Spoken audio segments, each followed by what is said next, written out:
సుమంత్ గారికి నా హృదయపూర్వకమైన వందనాలు. సుమంత్ గారి జీవితంలో దేవుడు చేసిన ఆశ్చర్య కార్యము కొరకు కృతజ్ఞతగా, అద్భుతం కొరకు కృతజ్ఞతగా కూటమి ఏర్పాటు చేసుకోవడం జరిగింది. చాలా సంతోషం ప్రియులారా. దేవుని వాక్యంలోకి మనం నేరుగా వెళ్దాము.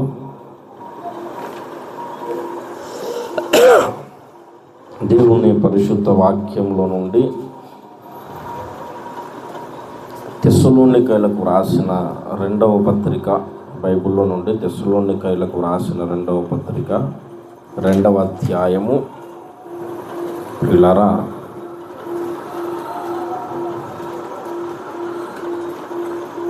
3వ వచనాన్ని చదువుతున్నాను, వినండి ప్రియులారా. తెస్సలోనికైలకు రాసిన 2వ పత్రిక 2వ అధ్యాయము 3వ వచనం. మొదట భ్రష్టత్వము సంభవించి నాశన పాత్రుడగు పాప పురుషుడు బయలుపడితేనే గాని ఆ దినము రాదు. దేవుడి మాటలు దీవించును గాక. ప్రభువునందు ప్రియులారా, సమయం ఎక్కువ వేస్ట్ చేయకుండా నేరుగా చెప్పాలనుకున్న విషయం చెప్పేసి నేను ముగించేస్తాను. అందరూ జాగ్రత్తగా వినండి ప్రియులారా. ఇక్కడ ఆ దినము అన్న మాట వాడాడు. ఆ దినము అంటే యేసయ్య 2వ రాకడ దినం. యేసయ్య 2వ రాకడ దినం. మనందరము కూడా యేసు ప్రభువుని ఎందుకు నమ్ముకున్నాము అంటే, హల్లెలూయా హల్లెలూయా, మనందరం కూడా యేసు ప్రభువుని ఎందుకు నమ్ముకున్నాము అంటే, యేసయ్య ఆరోగ్యం ఇస్తాడు, యేసయ్య స్వస్థపరుస్తాడు, యేసయ్య సమస్య నుంచి విడిపిస్తాడు, యేసయ్య ఏ ప్రాబ్లం ఉన్నా దాన్ని తీసేస్తాడు అన్నది నిజమే. కానీ అసలు వాస్తవం అది కాదు. మనం యేసయ్యని ఎందుకు నమ్ముకున్నాము అంటే, ఈ లోకంలో మనకేదో చిన్న చిన్న సమస్యలు తీసేయడానికి యేసయ్యని మనం నమ్ముకోలేదు. ఈ లోకంలో మనకున్న సమస్యలు పోవాలంటే యేసయ్యనే నమ్ముకోవాల్సిన అవసరం లేదు. మనం ఇంకా చాలామంది ఉన్నారు బయట, మనల్ని స్వస్థపరచాలనుకున్నా, మనకు ఆర్థిక దీవెన ఇవ్వాలనుకున్నా, మనల్ని భౌతికంగా మంచి స్థాయికి నడిపించాలనుకుంటే చాలామంది ఉన్నారు లోకంలో. యేసు ప్రభు దగ్గరికి రావాల్సిన అవసరం లేదు. యేసు ప్రభువునే మనం ఎందుకు నమ్ముకున్నాము అంటే, యేసయ్య మాత్రమే చేయగలిగింది, ఇంకెవరు కూడా చేయలేంది. ఏంటంటే, మన పాపాలకు క్షమాపణ ఇంకెవరు కూడా ఇవ్వలేరు. మనము జన్మతః కర్మతః పాపులం. ప్రతి మనిషి కూడా పుట్టుకతోనే పాప స్వభావంతోనే పుడుతున్నాడు. పెరిగి పెద్ద అయిన తర్వాత తెలుసుకొని తప్పులు చేస్తున్నాడు. ఇది మనిషి స్వభావం అన్నమాట. ఇట్లాగే ఈ పాపంలోనే మనిషి కొనసాగి చచ్చిపోతే గనక అగ్నిగుండంలోనికి పోయే ప్రమాదం ఉంది. ఆ అగ్నిగుండంలోకి తప్పించబడాలంటే ఈ భూమి మీద మనం బ్రతుకున్నప్పుడే మనం యేసయ్యను నమ్ముకోవాలి. యేసయ్య తప్ప ఇంకా ఎవ్వరు కూడా దేవతలు, దేవుళ్ళని పిలువబడిన వాళ్ళు కానీ ఇంకెవ్వరు కూడా మనల్ని పాపముల నుంచి విడిపించలేరు, నరకము నుంచి మనల్ని తప్పించలేరు అన్నమాట. కాబట్టి యేసు ప్రభువును మనం రక్షణ కొరకు నమ్ముకున్నాం. హల్లెలూయా. యేసు ప్రభువుని ఎందుకు నమ్ముకున్నాం అంటే రక్షణ కొరకు నమ్ముకున్నాం. మన పాపముల నుండి మనకు రక్షణ కావడానికి యేసు ప్రభువుని నమ్ముకున్నాం. మనము నిత్య నరకాగ్నిగుండం నుంచి తప్పించుకోవడానికి యేసయ్యను మనం నమ్ముకున్నాం. ఇది జ్ఞాపకం పెట్టుకోవాలి. యేసయ్య దగ్గరకు వచ్చాం కానీ మా పాపాలకు క్షమాపణ రాలేదండి, మేము నరకం తప్పించుకుంటామో లేదో, చచ్చిపోయిన తర్వాత ఎక్కడికి పోతామో ఎవరు చూశారు సార్, అదంతా ఎందుకు, ఇప్పుడు బాగుంటే చాలా అనుకుంటే కనుక మనం యేసయ్యను నమ్ముకోవాల్సిన అవసరం లేదు. యేసయ్యను నమ్ముకోకుండా ఉన్న వాళ్ళు లోకంలో చాలామంది బాగున్నారు. ఈ లోకంలో బాగుండడానికి కాదు యేసు ప్రభువుని నమ్ముకున్నది. ఈ లోకాన్ని విడిచిన తర్వాత మానవ జాతికి, ప్రతి మనిషికి కూడా ఒక ఘోరమైన ప్రమాదం దాగి ఉంది. ఎవరు అవునన్నా కాదన్నా సరే ప్రతి మనిషి కూడా యేసు ప్రభువుని నమ్ముకోకుండా చచ్చిపోతే, యేసు ప్రభువుని నమ్ముకోకుండా తుది శ్వాస విడిస్తే గ్యారెంటీగా అగ్నిగుండంలోనికి పోతాడు. పిల్లల భయంకరమైన ప్రమాదం, ఊహించలేనంత భయంకరమైన ప్రమాదం. ఒక్కసారి అగ్నిగుండంలో పడితే ఇంకా ఎప్పటికి కూడా బయటికి రాలేమన్నమాట. అంత భయంకరమైన ప్రమాదం. అందులోంచి తప్పించడానికి యేసయ్య వచ్చాడు, సిలువలో రక్తం గార్చి ప్రాణం పెట్టాడు, మళ్ళీ 3వ దినాన్ని తిరిగి లేచి పరలోకానికి వెళ్ళాడు. ఆయన భూమి మీద ఉన్నప్పుడు ఒక మాట చెప్పాడు. ఏమన్నాడంటే, మీరు ఒకసారి తీసి చూడండి ప్రియులారా. యోహాను సువార్త 14వ అధ్యాయం. యోహాను సువార్త 14వ అధ్యాయం 14వ అధ్యాయము 3వ వచనం చదువుకుందాం. నేను వెళ్ళి మీకు స్థలము సిద్ధపరిచిన ఎడల నేనుండు స్థలములో మీరును ఉండలాగున మరలా వచ్చి నా యొద్ద ఉండుటకు మిమ్మును తీసుకొని పోవుదును అన్నాడు. ఇది మన నిరీక్షణ. మన నిరీక్షణ ఏంటంటే మన అప్పులు తీరిపోవాలని కాదు, ఏదో మనకున్న ఇప్పుడున్న రోగం, తాత్కాలికమైన రోగం బాగా కావాలని కాదు, ఇప్పుడున్న సమస్యలు తీరిపోయి కొంచెం సంతోషంగా బ్రతికితే చాలని కాదు. ఎవరు అవునన్నా కాదన్నా యేసయ్య రెండవసారి వస్తాడు. యేసయ్య వచ్చినప్పుడు మనం ఆయనతో పాటు పరలోకానికి వెళ్ళాలి. యేసయ్య రాకడ కొరకు మనం సిద్ధపడాలి. పరలోకంలో యుగ యుగాలు నిత్య ఆనందము మహిమలో మనం ఉండబోతున్నాం. దాని కొరకు మనం యేసయ్యను నమ్ముకున్నాం. ఇహలోకంలో సుఖంగా బ్రతకడానికి కాదు యేసయ్యను నమ్ముకున్నది. ఈ లోకంలో శ్రమ అయినా పర్వాలేదు, ఎంత కష్టమైనా పర్వాలేదు, ఆఖరికి ప్రాణం పోయినా పర్వాలేదు, ఈ లోకాన్ని విడిచిపెట్టిన తర్వాత ఉండే నరకాగ్నిగుండం అనే ప్రమాదాన్ని మాత్రం తప్పించుకోవాలి అని మనం యేసయ్య దగ్గరకు వచ్చాం. యేసయ్య చెప్పాడు, నేను వెళ్తున్నాను, ఇప్పుడు మళ్ళీ వస్తాను, నేను ఖచ్చితంగా మళ్ళీ వస్తాను. క్రైస్తవులు అందరూ కూడా యేసయ్య రెండవ రాకడ కొరకు ఎదురు చూస్తున్నారు కదా. యేసయ్య రెండవ రాకడ కొరకు ఎదురు చూస్తున్నారా లేదా? యేసయ్య రాడనుకోండి, ఒకవేళ యేసయ్య ఏమొస్తాడో ఏం రాడో సార్ మా తాత ముత్తాతల కాలం నుంచి చెబుతూనే ఉన్నారు, వస్తాడు వస్తాడు వస్తాడు అంటున్నారు, కానీ వచ్చింది లేదు, మమ్మల్ని తీసుకుపోయింది లేదు అని ఒకవేళ డౌట్ ఉంటే కనుక మనం యేసు ప్రభువుని నమ్ముకోవాల్సిన అవసరం లేదు. యేసయ్య వస్తాడండి, యేసయ్య వస్తాడు, ఆయన నమ్ముకున్న ప్రజలు తీసుకొని పోతాడు. ఇది జ్ఞాపకం పెట్టుకోవాలి. అయితే ఇప్పుడు యేసయ్య వస్తాడు వస్తాడు వస్తాడని చెప్పుకుంటున్నాం కదా, ఎప్పుడు వస్తాడు అన్నది ప్రశ్న. ఎప్పుడు వస్తాడు అంటే మనం చెప్పుకుంటాం యేసయ్య రాకడకు సూచనలు లేవి అంటే యేసయ్య రాకడకు యుద్ధాలు వస్తాయి, భూకంపాలు వస్తాయి, కరువులు వస్తాయి, ఇంకేమొస్తాయి, తెగుళ్ళు వస్తాయి. ఇవన్నీ యేసయ్య రాకడకు సూచనలు అని చెప్పుకుంటాం కదా. మత్తయి సువార్త 24వ అధ్యాయంలో యేసయ్య ఈ మాటలు చెప్పాడు. మీరు చూడండి ఒకసారి మత్తయి సువార్త 24వ అధ్యాయం. మత్తయి సువార్త 24వ అధ్యాయము 24వ అధ్యాయం 3వ వచనము నుండి, ఆయన ఒలీవ కొండ మీద కూర్చుండి ఉన్నప్పుడు శిష్యులు ఆయన యొద్దకు వచ్చి ఏకాంతముగా వచ్చి, ఇవి ఎప్పుడు జరుగును, నీ రాకడకును ఈ యుగ సమాప్తికి సూచనలు ఏవి అని అడిగారు. మాతో చెప్పుమనగా యేసు వారితో ఇట్లా, నేను ఎవడును మిమ్మల్ని మోసపరచకుండా చూచుకొనుడి, అనేకులు నా పేరిట వచ్చి నేనే క్రీస్తునని చెప్పి పలువురిని మోసపుచ్చెదరు. మరియు మీరు యుద్ధములను గూర్చి యుద్ధ సమాచారములను గూర్చి వినబోదురు, మీరు కలవరపడకుండా చూచుకోండి. 8వ వచనం చూడండి, అక్కడక్కడ కరువులు భూకంపములు కలుగును, ఇవన్నీ వేదనలకు ప్రారంభం. యేసయ్య నీ రాకడకు సూచనలు లేవు ప్రభువా, నువ్వు ఎప్పుడు వస్తావు అసలు అని శిష్యులు అడిగారు యేసయ్యను. అడిగితే యేసయ్య చెప్పాడు, యుద్ధములు వస్తాయి, యుద్ధాలు జరుగుతాయి, కరువులు వస్తాయి, భూకంపాలు వస్తాయి, కొత్త కొత్త తెగుళ్ళు వస్తాయి అని యేసయ్య ఇక్కడ చెబుతున్నాడు కదా. అప్పటి నుంచి ఇప్పటి వరకు కూడా క్రైస్తవ సంఘము ఎప్పుడైనా ఎక్కడైనా ఒక భూకంపం వచ్చిందని వార్త వినిపించింది అనుకోండి, అందరు ఏమనుకుంటారు, అయిపోయింది, యేసయ్య రాకడ వచ్చేసింది అనుకుంటారు కదా. యేసయ్య రాకడ దగ్గర పడింది సార్, అందుకే ఈ భూకంపాలు వస్తున్నాయంట. యుద్ధం ఎక్కడైనా జరిగింది అనుకోండి, అందరు ఏమనుకుంటారు, యేసయ్య రాకడకి ఇది సూచన అనుకుంటారు. కరువు ఎక్కడైనా వచ్చింది అనుకోండి, ఇది యేసయ్య రాకడకు సూచన అనుకుంటారు. కానీ నేను ఒక మాట అడుగుతున్నా, అందరూ జాగ్రత్తగా వినండి. ఎన్నో యుద్ధాలు జరిగాయి, ఎన్నో కరువులు వచ్చాయి, ఎన్నో భూకంపాలు, కొత్త కొత్త తెగుళ్ళు వచ్చాయి. కానీ అవి వచ్చినప్పుడల్లా యేసయ్య వస్తాడు అనుకుంటున్నాం, కానీ ఆయన రాడు. అసలు యేసయ్య రాకడకు ఏ యుద్ధం సూచన?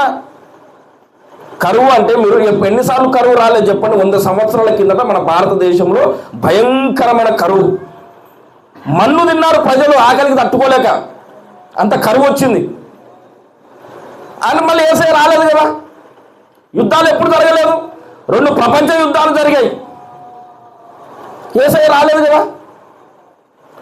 యేసయ్య వస్తాడని మనమేమో యుద్ధాలు జరిగితే వస్తాడు, కరువులు వస్తే వస్తాడు, భూకంపాలు వస్తే వస్తాడు అని చెప్తున్నాం.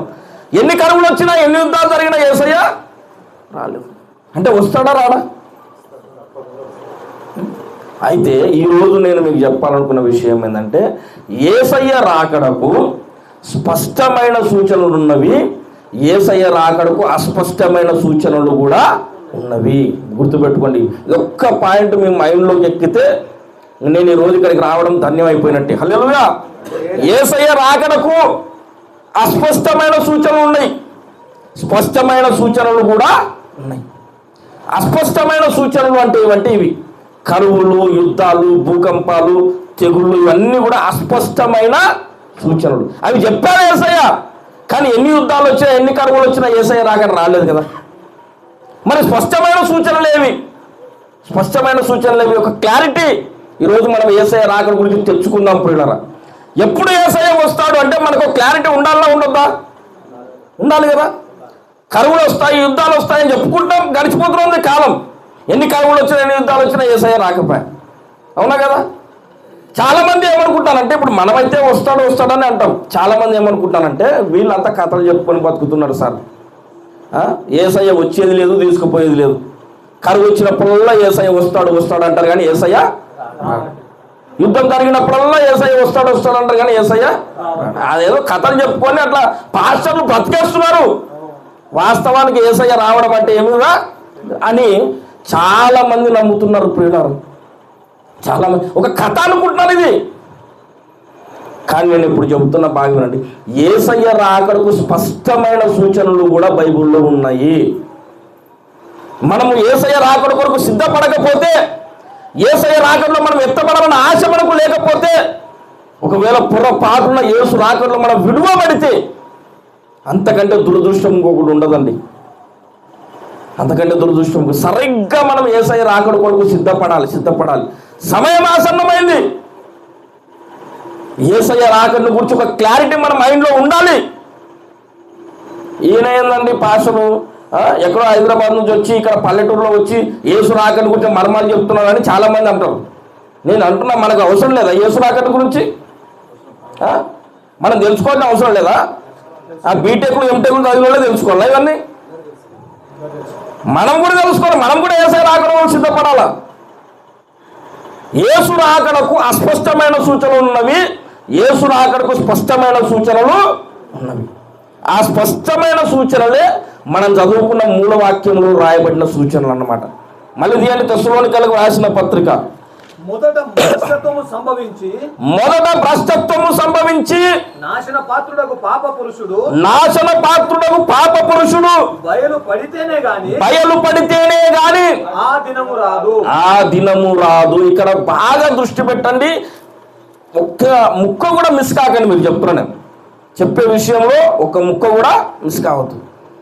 నాశన పాత్రుడకు పాప పురుషుడు బయలు పడితేనే గాని ఆ దినము రాదు అన్నాడు. ఎవరో ఒకడు ఉన్నాడు, వారి గురించి బైబిల్ ఏం చెప్పిందంటే నాశన పాత్రుడకు పాప పురుషుడు అన్నది జ్ఞాపకం. ఒక వ్యక్తి ఉన్నాడు, వాడు పాప పురుషుడు. వారి గురించే ప్రకటన గ్రంథంలో ఇంకొక మాట రాయబడింది. ఇప్పుడు ప్రకటన గ్రంథము తీయండి అందరూ కూడా. ప్రకటన గ్రంథము 13వ అధ్యాయం 13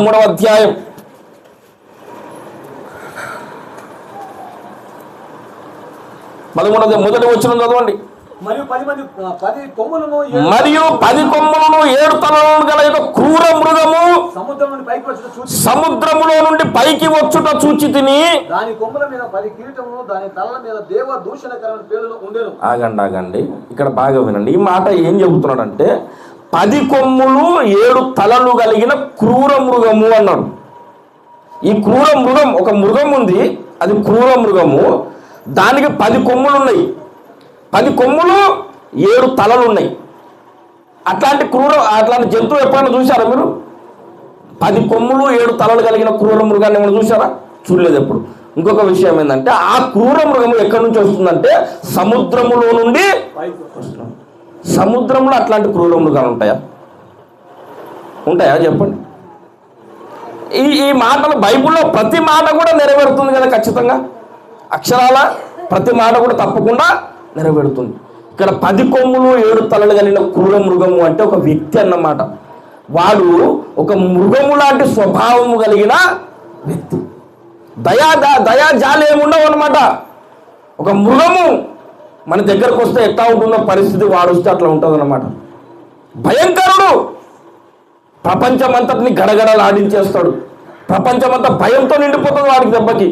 అట్లాంటి ఒక క్రూర మృగము ఈ ప్రపంచంలోనికి రాబోతున్నది ప్రియులారా. వాన్నే మనం చదువుకున్న మూలవాక్యంలో ఏం చెప్పాడంటే నాశన పాత్రుడగు పాప పురుషుడు అన్నాడు. నాశన పాత్రుడగు పాప పురుషుడు అన్న క్రూర మృగము అన్న ఒక వ్యక్తిని గురించి చెబుతుంది. ఆ వ్యక్తి ఏం చేస్తాడంటే మీరు ఇప్పుడు చూడండి 7వ వచనం చూడండి. 7వ వచనం, మరియు పరిశుద్ధులతో యుద్ధము చేయను, వారిని జయింపను, దానికి అధికారం ఇయ్యబడెను.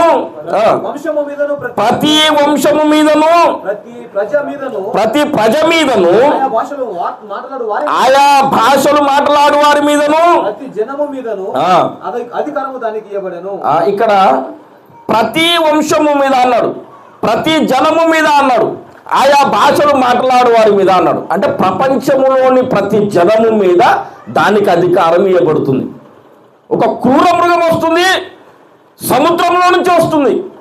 క్రూర మృగం అంటే ఒక వ్యక్తి ఎక్కడి నుంచి వస్తాడంటే సముద్రం నుంచి వస్తాడు. ఆ వ్యక్తి ఏం చేస్తాడంటే ప్రతి జనము మీద అధికారి అయి ఉంటాడు అన్నమాట. మనకు అర్థమయ్యే భాషలో చెప్పాలంటే అతి తొందరలోనే ఈ ప్రపంచమంతా ఒకే దేశముగా మారబోతుంది.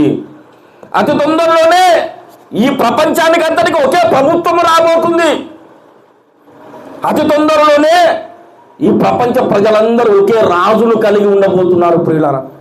ఇది గుర్తు అన్నమాట, యేసయ్య రాకడకు సూచన. ఇప్పుడు ప్రపంచంలో దాదాపుగా 210 దేశాలు ఉన్నాయి. ఈ 210 దేశాల్లో ఏ దేశ ప్రభుత్వం ఆ దేశానికి ఉంది. అందరూ ఒకటి కావడం ఇప్పుడు పరిస్థితులను బట్టి చూస్తే సాధ్యం కాదు. కానీ యేసయ్య జోక్యం చేసుకొని బైబిల్లో రాయబడిన మాటలు నెరవేరుస్తాడండి. తప్పకుండా మీరు చూస్తూ ఉండండి, మీరు అందరు గమనిస్తూ ఉండండి, వార్తలు చూస్తూ ఉండండి. అందరి దగ్గర సెల్ ఫోన్లు ఉన్నాయి. ఇప్పుడు అందరూ అన్ని చూడొచ్చు, అన్ని తెలుసుకోవచ్చు. ఇప్పుడు ఎవరికి కూడా ఏది కష్టం కాదు.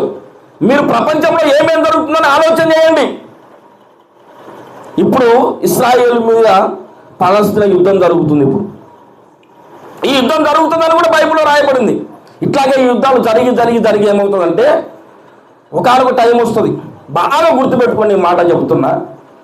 రష్యా దేశము ఇజ్రాయేలు మీదకి యుద్ధానికి పోతుంది. రష్యా దేశం ఇజ్రాయేలు మీదకి యుద్ధాలు, ఇది బైబిల్లో ఉంది. నేను నోటి మాటలు చెప్పట్లేదు. ఎహెచ్కేల్ గ్రంథం 38వ అధ్యాయం ఉంది. ఇప్పుడు ఎవరు తీయకండి. మీరు ఎప్పుడు మీకు ఆసక్తి ఉంటే ఇంటికి పోయి చదువుకోండి. అది ఎహెచ్కేల్ గ్రంథం 38వ అధ్యాయం అంతా ఈ చరిత్ర ఉంది. రష్యా దేశము ఇజ్రాయేలు దేశం మీదకి యుద్ధానికి పోతే అప్పుడు మనము తీర్మానం చేసుకోవాలన్నమాట. అప్పుడు మనం ఫిక్స్ అయిపోవాలా, ఇంకా యేసయ్య రాకడ సమీపించింది. యేసయ్య రాకడకు స్పష్టమైన సూచనలు ప్రారంభమైనాయి. ఇప్పుడు జరుగుతున్న యుద్ధం కూడా యేసయ్య రాకడకు సూచనలే. కానీ అతి తొందరలో రష్యా ఇజ్రాయేల్ మీదకి యుద్ధానికి పోతుంది. అప్పుడు ఇజ్రాయేల్ పక్షంగా దేవుడు యుద్ధం చేసి రష్యాలో కొన్ని లక్షల కోట్ల మంది చచ్చిపోతారు. రష్యా ఒకటే పోదు, ఇంకా కొన్ని దేశాలను కలుపుకొని పోతుంది ఇజ్రాయేల్ మీదకి. ఇజ్రాయేల్ ఏమో చిన్న దేశం, 1 కోటి జనాభా కలిగిన దేశం. కొన్ని దేశాలే కలిసి ఆ దేశం మీదకి యుద్ధానికి పోతాయి. అప్పుడు ఇశ్రాయేలు పక్షంగా దేవుడు యుద్ధం చేసి అందరినీ ఓడిస్తాడనమాట. నేను ఇప్పుడు చెప్తున్నాను, ఈ యుద్ధము జరిగినప్పుడు కొన్ని కోట్ల మంది చచ్చిపోతారు. అప్పుడు ప్రపంచ ప్రజలందరూ ఆలోచన చేస్తారనమాట, యుద్ధాల వల్లనే కదా ఇంత భయంకరమైన నష్టం జరుగుతుంది, అసలు యుద్ధమే లేని ప్రపంచం రావాలంటే ఏం చేయాలి అని ప్రపంచ మేధావులు ఆలోచన చేస్తారు, ప్రజలు కూడా ఆలోచన చేస్తారు. అప్పుడు ప్రపంచ ఏక ప్రభుత్వం ఏర్పడుతుంది. ఇది త్వరలో జరగబోయే భవిష్యత్తు పిల్లారా. హల్లెలూయా. ప్రపంచ ఏక ప్రభుత్వం రాబోతుంది. ఆ ప్రపంచ ఏక ప్రభుత్వం వచ్చిన తర్వాత ఒకడు వస్తాడు, వాడు నాశన పాత్రుడు, పాప పురుషుడు. వాడు ప్రపంచమంతటిని పరిపాలిస్తాడు. ప్రపంచ ప్రజలందరికీ చెబుతాడు, ఏమని తెలుసా? మీరు ఇంతవరకు నమ్ముకున్న దేవుళ్ళందరినీ వదిలేసేయండి, అందరూ నన్నే పూజించండి అని చెబుతాడు.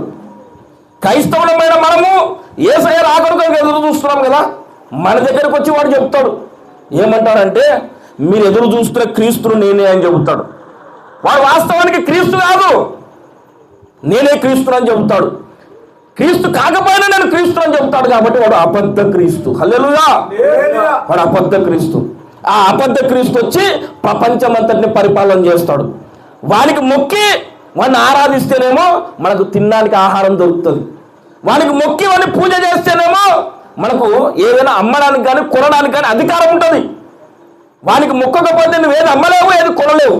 అట్లాంటి పరిస్థితులు ప్రపంచంలో రాబోతున్నాయి. ప్రియులారా, రాబోతున్నాయి. ఇవి యేసయ్య రాకడకు స్పష్టమైన సూచనలు. ప్రపంచంలో జరిగినప్పుడైనా మనం ఆలోచన చేయాలి. అరే, పాస్టర్ గారు ఆ రోజు చెప్పారు కదా, నిజంగానే జరుగుతుంది కదా. ప్రపంచం అంతా ఒకే ప్రభుత్వం అయింది, ఒకే రాజ్యాంగం మారిపోయింది. ఒక రాజు వచ్చాడు, వాడు ప్రపంచ ప్రజలందరినీ నన్నే ఆరాధించమని బలవంతం చేస్తున్నాడు. ఇది నిజంగానే జరుగుతుంది కదా, అంతే యేసయ్య వస్తున్నాడని అప్పుడైనా ఆలోచన చేయండి. ప్రియులారా, యేసయ్య వస్తున్నాడు. రక్షణ పొందని వాళ్ళు ఉంటే నేను చెబుతున్నా, మీకు దండం పెట్టి 2 చేతులు ఎత్తి మొక్కి చెబుతున్నా, పొరపాటును కూడా మీ జీవితాన్ని నాశనం చేసుకోకండి, భ్రమలో బ్రతకకండి. మేము కూడా చర్చికే పోతున్నాం, మేము కూడా ప్రార్థన చేస్తున్నాం, మేము కూడా కానుకలు వేస్తున్నాం, భజన చేస్తున్నాం అని మురిసిపోకండి. నేను రక్షణ పొందానా, నేను నూతన జన్మ పొందానా, యేసయ్య రాకడ జరిగితే నేను ఎత్తబడతానా, ఈ క్షణమే నేను మరణిస్తే నేను నరకానికి పోతానా, పరలోకానికి పోతానా అని ఆలోచన చేసుకోవాలి ప్రతి ఒక్కరు కూడా. ఎవరికి లోకం శాశ్వతం కాదండి, ఎవరికి లోకం శాశ్వతం కాదు. ఎప్పుడు మనము ఈ లోకాన్ని విడిచిపెట్టిపోతామో ఎవరికి కూడా తెలియదు. కాబట్టి బ్రతుకున్నప్పుడే మనం ఆలోచన చేయాలి, ఈ లోకాన్ని విడిచిన తర్వాత నేను ఎక్కడికి పోతా, దేవుని దగ్గరికి పోతా, నా గ్యారెంటీ ఉందా? రక్షణ పొందలేదండి చాలామంది. చర్చికి వచ్చే వాళ్ళు కూడా రక్షణ పొందలేదు. రక్షణ పొందాలంటే యేసును నీ హృదయంలోకి చేర్చుకోవాలి. యేసయ్యా నా హృదయంలోకి రా ప్రభు అని పిలవాలి. రక్షణ పొందాలంటే యేసయ్యా నీ రక్తంతో నా పాపాలు కడుగుతానని ప్రార్థన చేయాలి. రక్షణ పొందాలంటే నమ్మి బాప్తిసం పొందాలి. ఇవి జరగకుండా నువ్వు ఎంత భక్తిపరుడు అయినా సరే నీకు దేవునికి సంబంధము లేదు. చాలామంది బాప్తిసం తీసుకోకుండానే వాళ్ళ యాత్ర గడిపేస్తున్నారు.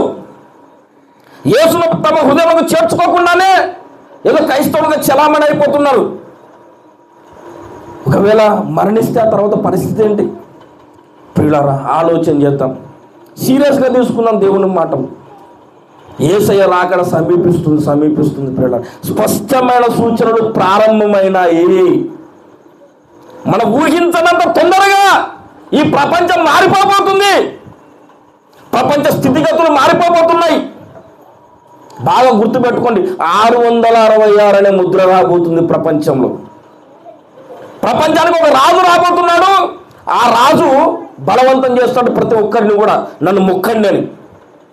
వాడిని మొక్కిన వాళ్ళకు వాడు ముద్ర ఇస్తాడు, వీడు నా మనిషి అని. ఏ ముద్ర అంటే 666. 6 అంటే ఆదాము అని అర్థం. 6 అనే సంఖ్య ఆదాము సంఖ్య. ఆదామును దేవుడు ఎన్నో రోజులు చేశాడు? 6వ రోజున చేశాడు. అయితే బైబిల్లో కడపటి ఆదాము అని ఒక ఆయన ఉన్నాడు. ఎవరైనా? యేసు ప్రభు కదా. మొదటి 6 ఉన్నాడు, కడపటి 6 ఉన్నాడు. మొదటి 6 ఏమో ఏదెను తోటలో దేవుడు సృష్టించిన ఆదాము. రెండవ కడపటి 6 నజరేయుడైన యేసు క్రీస్తు. 6 పక్క పక్కన పెడితే 66 కదా, 66 అవుతుంది కదా పక్క పక్కన పెడితే. బైబిల్లో అందుకే 66 గ్రంథాలు ఉన్నాయి. ఒక 6 మానవ జాతిని అంతటిని పాడు చేశాడు. ఇంకొక 6 కడపటి ఆదాము వచ్చి మానవ జాతిని అంతటిని మోక్షానికి తీసుకొని పోతున్నాడు. 6 పక్క పక్కన పెడితే 66. బైబిల్లో ఉన్న 66 గ్రంథాలు దానికి సాదృశ్యం. ఇంకొక 6 వస్తాడు, నేను కూడా ఒక రక్షకుడిని అని చెప్పుకుంటున్నాడు. నన్ను నమ్మండి, నేను కూడా మీకు మోక్షాన్ని ఇస్తా, మీ పాపాలు క్షమిస్తా అని చెప్తాడు. వాడేం మన పాపాలు క్షమించలేదండి, వాడు అట్లా చెబుతాడు. నువ్వు కూడా నిజంగా 6 వేశారు అని మనం నమ్మితే, వానికి మొక్కితే వాడు 666 అనే ముద్ర మన మీద వేస్తాడు. వేసినప్పుడు మనకు రక్షణ పోతుంది ప్రియులారా. మనం ఎంత భక్తి పరులమైనా సరే దేవునికి మనకు దూరం ఏర్పడుతుంది. కాబట్టి ఈ పరిస్థితులన్నీ జరుగుతాయి, భవిష్యత్తులో జరుగుతాయి. ఇవి జరుగుతున్నప్పుడైనా ఆలోచన చేయండి. ఇప్పుడే ఆలోచన చేసి రక్షణ పొందితే ఇంకా మంచిది. ఎందుకంటే ఈ పరిస్థితులు జరిగేంత వరకు మనం బ్రతుకుంటామని గ్యారెంటీ ఏమని చెప్పండి, ఉంటామా? అవన్నీ జరిగినప్పుడు నేను చూస్తాలే సార్, ఒకవేళ నిజంగానే అవి జరిగితే అప్పుడు నేను బాప్తిసం తీసుకుంటా, అప్పుడు నేను రక్షణ పొందుతా అంటే కనుక అవన్నీ జరిగేంత వరకు నువ్వు ఉండాలి కదా. ఎప్పుడు ఎవరు పోతాం మనకు తెలియదు కదా. కాబట్టి ఎంత తొందరగా వీలైతే అంత తొందరగా. నపుంసకుడు అని ఒక ఆయన రథం మీద ప్రయాణం చేస్తుంటే ఫిలిప్ అనే ఒక ఆయన వచ్చి సువార్త చెప్తే అక్కడే ప్రయాణంలో ఒక నది కనిపిస్తుంది. ఆయన అక్కడే అంటాడు, ఇదిగో నీళ్లు, నాకు బాప్తిసం ఇచ్చినప్పుడు నీకు ఆటంకమేమి అని. బాప్తిసం తీసుకోవడానికి ఆలస్యం చేయకండి. యేసును తన సొంత రక్షకుడిగా అంగీకరించడానికి ఆలస్యం చేయకండి. ఎప్పుడు ఈ లోకాన్ని విడిచిపెడతాం మనకు తెలియదు. యేసును హృదయంలో చేర్చుకొని ఎప్పుడు నేను ప్రాణం విడిచినా సరే యేసయ్యతో ఉంటానన్న నిశ్చయత కలిగి మనం ప్రతిక్షణం బ్రతకాలండి. హల్లెలూయా, హల్లెలూయా. యేసయ్య వస్తాడు, యేసయ్య వస్తాడు. ఎవరు అవునన్నా కాదన్నా యేసయ్య వస్తాడు. ఈరోజు అస్తమించిన సూర్యుడు రేపు రాకపోవచ్చు ఒకవేళ, కానీ నీతి సూర్యుడైన యేసయ్య మాత్రం గ్యారెంటీగా వస్తాడు. హల్లెలూయా. యేసు రాకడ కొరకు మనం సిద్ధపడకపోతే మన ప్రార్థన వేస్ట్. యేసు రాకడ కొరకు మనం సిద్ధపడకపోతే మన భజన వేస్ట్. యేసు రాకడ కొరకు మనం సిద్ధపడకపోతే మనం ఎంత నీతిమంతులమైనా వేస్ట్. రాకడ అన్నది మైండ్లో ఉండాలి ప్రియులారా, రాకడ అన్నది మైండ్లో ఉండాలి. యేసయ్య రాకడ కొరకు నేను సిద్ధపడుతున్నానా? రేపు అబద్ధ క్రీస్తు వచ్చినప్పుడు వాళ్ళు మొక్కకపోతే నీకు ఆహారం దొరకదు, వాళ్ళు మొక్కకపోతే నువ్వేం అమ్మలేవు, ఏం కొనలేవు. నా ప్రాణం పోయినా సరే యేసును తప్ప ఇంకెవరిని కూడా మొక్కరన్న తీర్మానం మనకు ఉందా? నీ ప్రాణం కావాలా యేసయ్య కావాలని నీకని అడుగుతాడు వాడు. నీ ప్రాణం కావాలా యేసయ్య కావాలని అడుగుతాడు. శత్రుఘ్న మేషక అబేద్నెగోలను అప్పట్లో రాజు ఏం చేశాడు, ఈ బొమ్మకు మీరు మొక్కండి, మొక్కకపోతే మిమ్మల్ని అగ్నిగుండంలో వేస్తానని చెప్పాడు రాజు కదా. వాళ్ళు ఏం చెప్పారు? ఓ రాజా, ఈ మండుచున్న వేడిమి గల అగ్నిగుండంలో నుంచి తప్పించుటకు మా దేవుడు సమర్థుడు. ఒకవేళ ఈ మాట వినాలి, ఒకవేళ ఆయన మమ్మల్ని రక్షించకపోయినా మేము మాత్రం నీవు నిలువ పెట్టించిన ఈ ప్రతిమకు మొక్కం. రాబోతున్న శ్రమల కాలంలో దేవుడు మనల్ని తప్పించడానికి సమర్థుడు. ఎంత శ్రమలైనా దేవుడు విడిపిస్తాడు. ఒకవేళ మనల్ని పరీక్షించడానికి, మన విశ్వాసానికి పరీక్షగా కొన్నిసార్లు దేవుడు చూస్తూ ఊరుకుంటాడు. మనం శత్రుఘ్న మేషక అబేద్నెగోలను దేవుడు అగ్నిగుండం నుంచి తప్పించాడని చెప్పుకుంటాం కదా, దానియేలు సింహం గుహలో నుంచి తప్పించాడని చెప్పుకుంటాం కదా. అదే దేవుడు స్టెఫెన్ను రాళ్లతో కొడుతూ తప్పించలేదు, పౌలు తలనరికి తప్పుతుంటే తప్పించలేదు.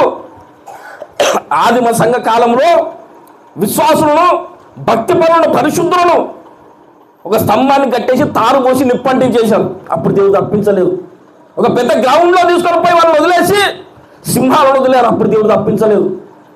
కొంతమందిని దేవుడు తప్పించాడు, కొంతమందిని దేవుడు తప్పించలేదు. దీన్ని బట్టి మనం ఏం నేర్చుకోవాలంటే, ఒకవేళ దేవుడు నన్ను రక్షించకపోయినా సరే నేను మాత్రం యేసయ్యను తప్ప ఇంకెవరికి మొక్కను. యేసయ్యకి ఇష్టం లేని పని నేను చేయను, బైబిల్కు వ్యతిరేకమైన పని నేను చేయనన్న తీర్మానంలో నువ్వు ఎప్పుడు వస్తావో అప్పుడే నువ్వు గ్యారెంటీగా పరలోకంలో ఉంటావు అన్న చేత ఉంటుంది ప్రియులారా, ఉంటుంది. యేసు రాకడ కొరకు సిద్ధపడడం అంటే అర్థం ఏంటంటే, మన ప్రాణం పోయినా సరే యేసును తప్ప నేను ఎవరిని ఆరాధించను, నా విశ్వాసాన్ని వదులుకున్న తీర్మానం నీకు ఎప్పుడైతే వస్తుందో అప్పుడు నువ్వు యేసయ్య రాకడ కొరకు సిద్ధపడినట్టు లెక్క. మొదట రక్షణ పొందాలి, నమ్మి బాప్తిసం తీసుకోవాలి. బాప్తిసం తీసుకున్న తర్వాత ఈ తీర్మానంలోకి రావాలి, నా ప్రాణం పోయిన యేసును తప్ప నేను ఎవరిని మొక్కనని తీర్మానంలోకి రావాలి. ఇంకొక మాట చెప్పి నేను ముగించేస్తాను పిల్లరా, ఒక్కటే ఒక మాట, ఎవరు కూడా కోప్పడకండి. హల్లెలూయా, హల్లెలూయా. బైబిల్లోంచి తిమోతికి రాసిన పత్రికలో ఒక మాట ఉంది చూడండి ప్రియులారా. రెండవ రాకడను గురించి ఇంకొక మాట వ్రాయబడింది. రెండవ రాకడను గురించి ఇంకొక మాట తిమోతికి రాసిన మొదటి పత్రిక 4వ అధ్యాయం 4వ అధ్యాయం మొదటి వచనం నుండి అయితే కడవరి దినములలో కొందరు అబద్ధికుల వేషధారణ వలన మోసపరచు ఆత్మల యందును దయ్యముల బోధ యందును లక్ష్యముంచి విశ్వాస భ్రష్టులగుదురని ఆత్మ తేటగా చెప్పుచున్నాడు. ఇక్కడ బాగా వినండి. మనం చదువుకున్న మూల వాక్యంలో ఏం రాయబడిందంటే, మొదట భ్రష్టత్వము సంభవించి నాశన పాత్రులకు పాప పురుషుడు బయలుపడితేనే గాని ఆ దినము రాదన్న మాట మనం చదువుకున్నాం. యేసయ్య రాకడకు సూచనలేవి అంటే నాశన పాత్రులకు పాప పురుషుడు రావాలి అంటే వాడు అబద్ధ క్రీస్తు అని చెప్పుకున్నాం, ప్రపంచానికి అందరికి వాడు పరిపాలన చేస్తారని చెప్పుకున్నాం కదా. ఇదంతా ఒక కోణం. అంతకంటే ముందు ఏం జరుగుతుందంటే భ్రష్టత్వము సంభవిస్తుందంట. భ్రష్టత్వం అంటే అర్థం ఏంటి? ఒకరిని భ్రష్టుడు అంటాం. ఎప్పుడు అంటాం చెప్పండి? పదవీ భ్రష్టుడు అంటారు. పదవీ భ్రష్టుడు అంటే ఒకప్పుడు పదవిలో ఉన్నాడు, ఇప్పుడు పదవిలో లేకుండా పోయాడు. అట్లాగే విశ్వాస భ్రష్టులు అవుతారంట చాలామంది. విశ్వాస భ్రష్టులు అవుతారు అంటే ఒకప్పుడు రక్షణ పొందారు, ప్రార్థన చేశారు, బాగానే భక్తి చేశారు, కానీ ఒకానొక టైం వచ్చేసరికి అరే యేసయ్యను నమ్ముకుంటే అంత కష్టాలే వస్తున్నాయి, ఆఖరికి ప్రాణం మీదకి వచ్చిన తర్వాత ఇంకెందుకు సార్ యేసయ్య అని యేసయ్యను వదిలిపెట్టి పోయే వాళ్ళు చాలామంది ఉంటారు ప్రియులారా. హల్లెలూయా. యేసయ్యను వదిలిపెడతారు చాలా. ఇది యేసయ్య రాకడకు సూచనల్లో ఒకటి అన్నమాట. ఇప్పుడు కూడా చాలామంది మీరు యూట్యూబ్లో చూడండి, గర్వాపస్ అని కొంతమంది పెట్టారు. చాలామంది యేసయ్యని వదిలిపెట్టి వెళ్ళిపోతున్నారు. ఇది కూడా యేసయ్య రాకడ స్పష్టమైన సూచన. మనము ఆ గుంపులో ఉండకుండా జాగ్రత్త పడాలి. హల్లెలూయా. మనము విశ్వాసాన్ని వదులుకొని ప్రాణమైన వదులుకున్నామండి. పోతే పోయింది, ఈరోజు కాకపోతే రేపు పోతుంది ప్రాణం. అవునా కదా? ఎల్లకాలం ఉంటాం మనం ఇట్లాగే. ప్రాణం పోయినా పర్వాలేదు, విశ్వాసాన్ని మాత్రం పోగొట్టుకోవద్దు. యేసయ్యను మాత్రం వదిలిపెట్టొద్దు. వాక్య విరుద్ధమైన కార్యాలు మాత్రం మనం చేయొద్దు. నా ప్రాణం పోయినా యేసయ్యకు దుఃఖం కలిగించే పని నేను చేయనని తీర్మానం మనం కలిగి ఉండాలి. అలాంటి తీర్మానం చాలా మందిలో లేకుండా పోతుంది. విశ్వాస భ్రష్టులైపోతారు. లోకం నుండి బయటకు వచ్చారు, దేవుడి కుటుంబంలో నూతనంగా జన్మించారు, కొంతవరకు నడిచారు, బాగానే భక్తులుగా పిలువబడ్డారు, మళ్ళీ లోకంలో కలిసిపోతారు అన్నమాట. హల్లెలూయా. మళ్ళీ లోకంలో కలిసిపోతారు. దాన్నే విశ్వాస భ్రష్టత్వం అంటారు. ఆ గుంపులో మనం ఉండకుండా ఉండాలంటే ఏం చేయాలి? ఏం చేయాలి అంటే ఇక్కడ చెప్పాడు ప్రియులారు కూడా చూడండి. అయితే కడవరి దినములలో కొందరు అబద్ధికుల వేషధారణ వలన మోసపరచు ఆత్మల యందును దయ్యముల బోధ యందును లక్ష్యముంచి విశ్వాస భ్రష్టులగుదురని. ఎందుకు విశ్వాస భ్రష్టులగుతారు అంటే ఇక్కడ చెప్పాడు, అబద్ధికుల వేషధారణ వలన మోసపరచు ఆత్మల యందును దయ్యముల బోధ యందును. చాలా మంది విశ్వాసాన్ని వదిలేయడానికి కారణం ఏంటంటే దయ్యముల బోధ అన్నాడు. దయ్యాల బోధ. ఇదే బైబిల్ పట్టుకొని సత్య బోధ చేయొచ్చు. ఇదే బైబిల్ పట్టుకొని దయ్యాల బోధ కూడా చేయొచ్చు. ఇప్పుడు భూమి మీద బోధ చేస్తున్న ప్రతి ఒక్కరూ సత్యమే చెప్తున్నారని గ్యారంటీ లేదండి. కొంతమంది ఇదే బైబిల్ పట్టుకొని యేసయ్య దేవుడు కాదని చెప్పే వాళ్ళు ఉన్నారు. ఇదే బైబిల్ పట్టుకొని యేసయ్య దేవుడు అని మనం నమ్ముతున్నాము, యేసయ్య దేవుడు కాదని చెప్పే వాళ్ళు ఉన్నారు. దయ్యాల బోధ కూడా క్రైస్తవ సమాజంలో బోధించబడుతుంది. ఇప్పుడు ఇలా మనం జాగ్రత్త పడాలి. ఇప్పుడు నేను వాక్యం చెబుతున్నా కదా, నేనేం చెప్తాను, నాదే కరెక్ట్ బోధ అని నేనంటా. అవునా కదా? ఈడ ఇంకొక పాస్టర్ ఎవరు నిలబెట్టినా సరే ఆయన కూడా అంటాడు నాదే కరెక్ట్ బోధ అంటాడు. ఇప్పుడు మనం ఏం చేయాలి? ఏది కరెక్ట్ బోధ మనం ఎట్లా తెలుసుకోవాలి? మన మీదనే ఉండే ఆ భారం. మనం లేఖనాలు పరిశోధన చేయాలి, వాక్యం చదవాలి ప్రతిరోజు. ఆయన చెబుతున్నది అర్థం ఉందో లేదో అని బైబిల్లో చూడాలి ప్రియులారా. అపోస్తుల కార్యములు 17వ అధ్యాయం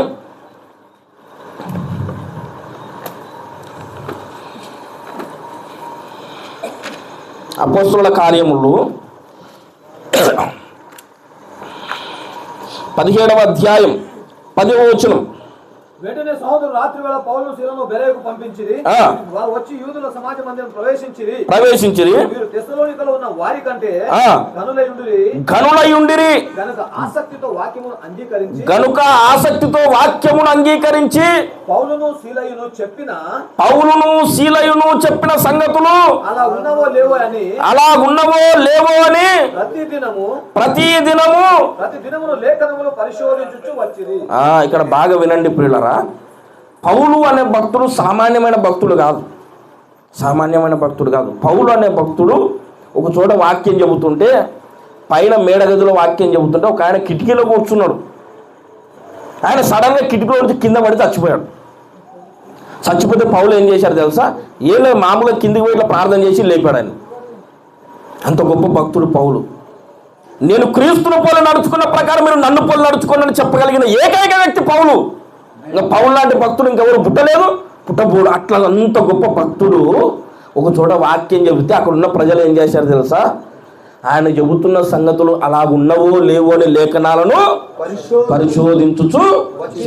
ఇప్పుడు మనం ఆ పని చేస్తున్నామా? అసలు వాక్యం వినడానికే మనకు టైం ఉండదు. అయ్యగారు మైకు పట్టుకుంటే ఎప్పుడు ముగిస్తాడో అనే టైం మనకి.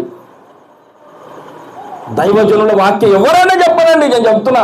పరలోకం నుండి ఒక దేవదూత దిగొచ్చి చెప్పినా సరే ఆయన చెప్పింది అలా ఉన్నదో లేదో అని మనం లేఖనాలు పరిశోధన చేయాలి.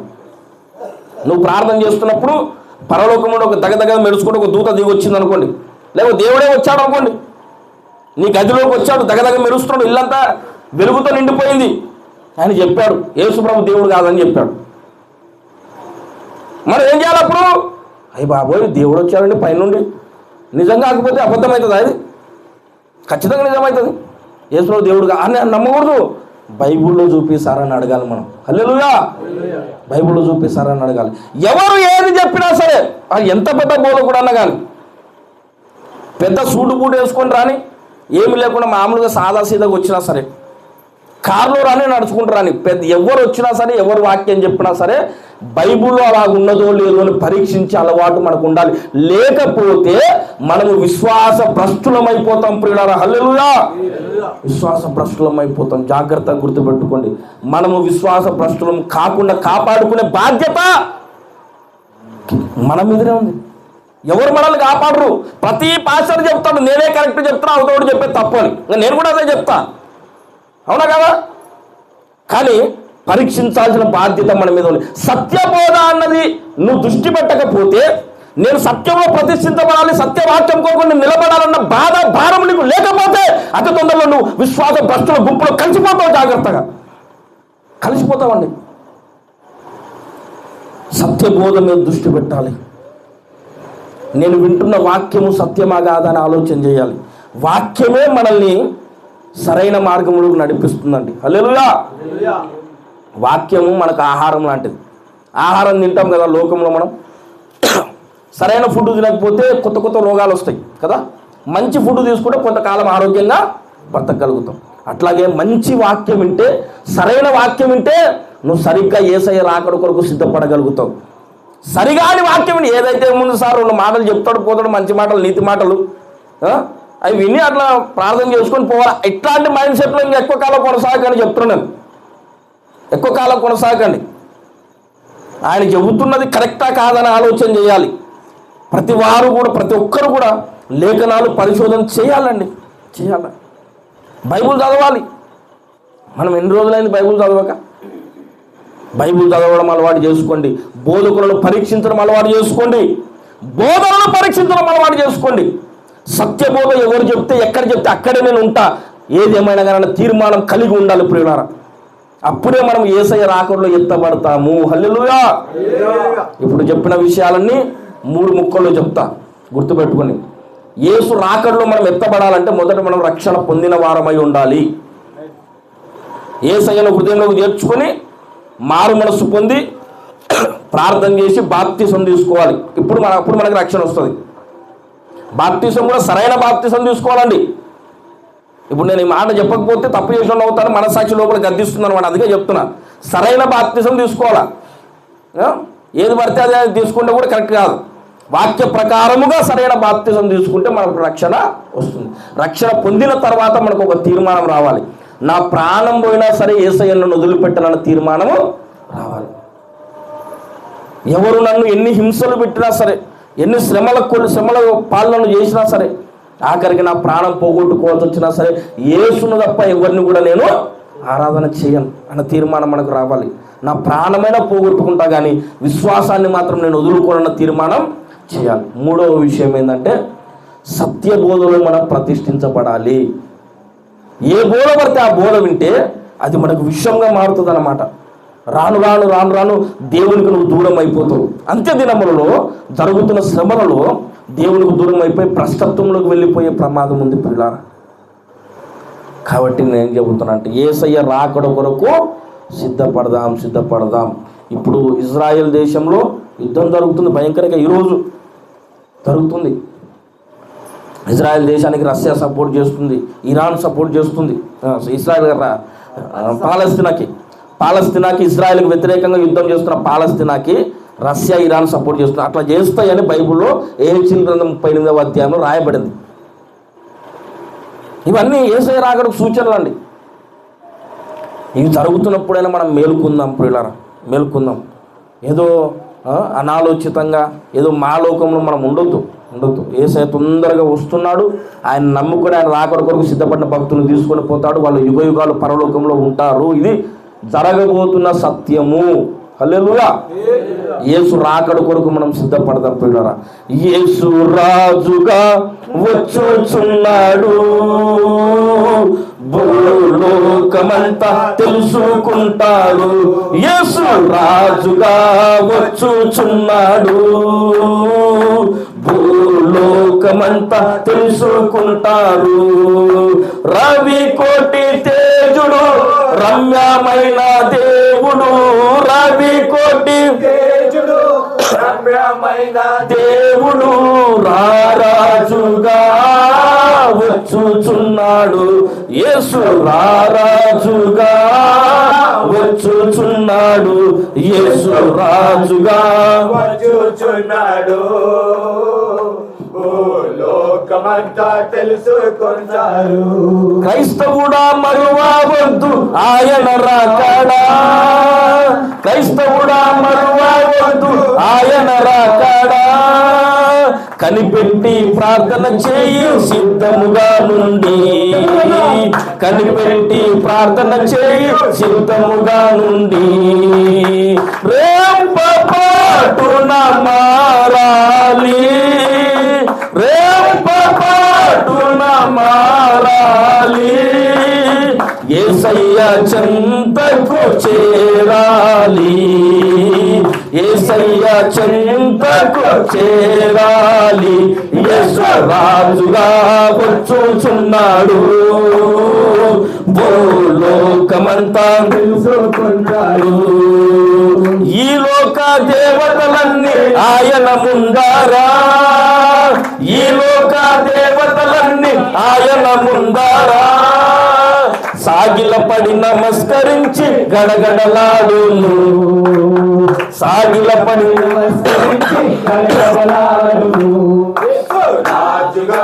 వచ్చుచున్నాడు, భూలోకమంతా తెలుసుకుంటాడు. హల్లెలూయా. యేసయ్య రాజుగా రాబోతున్నాడు. ఇప్పుడు మొదటిసారి వచ్చినప్పుడు గొర్రె పిల్లలాగా వచ్చారు, ఆయన కొట్టారు, చంపేశారు. అప్పుడు మౌనంగా తలదించుకోండి, ఎందుకంటే ఆయన అప్పుడు బలి కాకపోతే మనకు రక్షణ రాదు, మన పాపాలు కడగడానికి రక్తం దొరకదు. కాబట్టి నిన్ను నన్ను చూసి ఆయన ఆ బాధలన్నీ భరించాడనమాట. కొరడాలతో కొడుతున్నప్పుడు నువ్వు గుర్తొచ్చావు యేసయ్యకు, నా కుమార్తె నా కుమారుడు ఇప్పుడు నేను ఈ బాధ పడకుండా తప్పించుకుంటే నా బిడ్డ నరకానికి పోతుంది అని అప్పుడు జ్ఞాపకం చేసుకున్నాడు యేసయ్య. నిన్ను చూశాడప్పుడు యేసయ్య, చూసి నీ కొరకు నా కొరకు ఆ బాధ అనుభవించాడు యేసయ్య, అనుభవించాడండి. నువ్వు నేను నరకం తప్పించుకోవాలని. అదే యేసయ్య రెండవసారి వస్తున్నాడు. ఎట్లా వస్తాడో తెలుసా? కొదమ సింహంలాగా రాబోతున్నాడు. కోటి సింహాలు కలిసినా సరే యేసయ్యతో సమానం కావు. ఉగ్రరూపుడుగా రాబోతున్నాడు.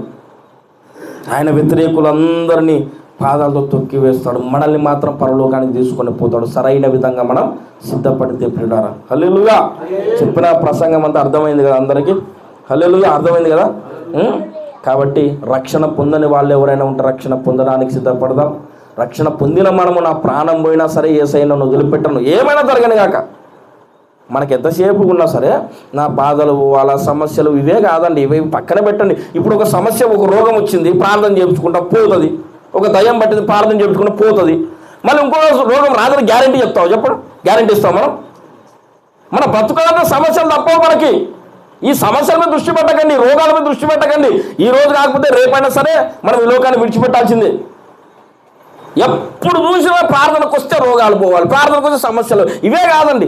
వాక్యంలో మనం ఎదుగుదామండి. యేసు రాకడ కొరకు సరైన విధంగా సిద్ధపడదాం. ఈ తుచ్చమైన ఈ శరీరం కొరకు మాత్రమే యేసు దగ్గరికి రావద్దు. యేసయ్య రాబోతున్నాడు. మనం ఎంత సిద్ధపడ్డాం? మన ప్రార్థన ఎంత? మన పరిశుద్ధత ఎంత? మన విశ్వాసం ఎంత? దేవుని కొరకు మన గుండెలో రగులుతున్న భారం ఎంత? యేసయ్య రాకొరకు మన సిద్ధపాటు ఎంత? ఇవన్నీ మనం ఆలోచన చేసుకొని సరైన విధంగా యేసు రాకడ కొరకు మనం సిద్ధపడదాం. అన్ని విషయాలు చెప్పాలంటే ఇప్పుడు చెప్పడానికి టైం లేదు. హల్లెలూయా. బాగా వింటున్నప్పుడే ముగిస్తే ఇంకోసారి నాకు అవకాశం వస్తుందని ఆశ. హల్లెలూయా. ఇంకా కొంచెం ఉంటే విసుక్కుంటారు అందరు. కాబట్టి ఇప్పుడు చెప్పిన ప్రసంగం అర్థమైంది అందరికీ. యేసు రాకడ కొరకు మనం సిద్ధపడదాం అనుకుంటున్నా. ప్రతి ఒక్కరిని కూడా నేను పరలోకంలో కలుసుకోవాలని ఆశపడుతున్నా. ప్రతి ఒక్కరం కూడా పరలోకంలో మనం కలుసుకుందుము గాక. యేసు రాకడలో మనం ఎత్తబడుదుము గాక. దేవుడి మాటలు దీవించును గాక. రండి, కళ్ళు మూసుకొని ప్రార్థన చేసుకుందాం ప్రియులారా.